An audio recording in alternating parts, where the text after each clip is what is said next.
सच्ची भूतिया कहानी खौफनाक मेहमान। ये घटना उत्तर प्रदेश के एक छोटे से गांव की है, जहां एक परिवार के साथ कुछ ऐसा हुआ जिसे सुनकर आपकी रूह कांप जाएगी। रमेश अपने परिवार के साथ गांव के किनारे बने पुश्तैनी मकान में रहता था। मकान बहुत पुराना था और आसपास कोई दूसरा घर नहीं था।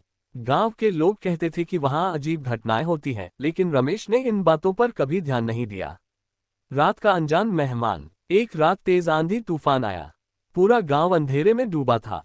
तभी रमेश के दरवाजे पर जोर जोर से दस्तक हुई।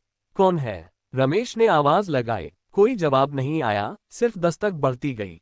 हिम्मत जुटाकर उसने दरवाजा खोला। बाहर एक अधेड़ उम्र की औरत खड़ी थी, फटे पुराने कपड़ों में, बिखरे बाल, लाल आंखें। बेटा, क्या एक रात के लिए आसरा मिल सकता है? उस औरत की आवाज अजीब सी थी। रमेश को कुछ अजीब तो लगा, मगर गांव के संस्कारों के चलते उसने उसे अंदर बुला लिया।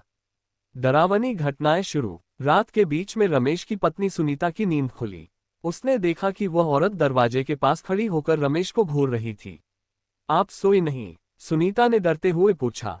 औरत मुस्कुराई, मगर उसकी मुस्कान इंसानी नहीं लगी। उसके चेहरे की बनावट अजीब सी हो गई, मानो उसकी हड्डियां हिल रही हों। अचानक वह जमीन से कुछ इंच ऊपर उठ गई। अब सुनीता की चीख निकल गई। रमेश जागा और देखा कि औरत हवा में तैर रही थी। उसकी आंखों से खून टपक रहा था। सच का खुलासा। रमेश ने किसी तरह हनुमान चालीसा पढ़नी शुरू की। तभी वो औरत एक भयंकर चीख के साथ गायब हो गई। सुबह गांव वालों को जब ये घटना बताई गई, तो उन्होंने बताया कि वो औरत सालों पहले इसी घर में मरी थी। उसने यहाँ आत्महत्या कर ली थी और तब से उसकी आत्मा भटक रही थी। उस दिन के बाद रमेश ने वो घर छोड़ दिया। गांव वालों ने वहां हवन करवाया, लेकिन आज भी कुछ लोग कहते हैं कि उस मकान से रात में किसी के चलने की आवाज आती है। क्या आप कभी ऐसे किसी साए से मिले हैं?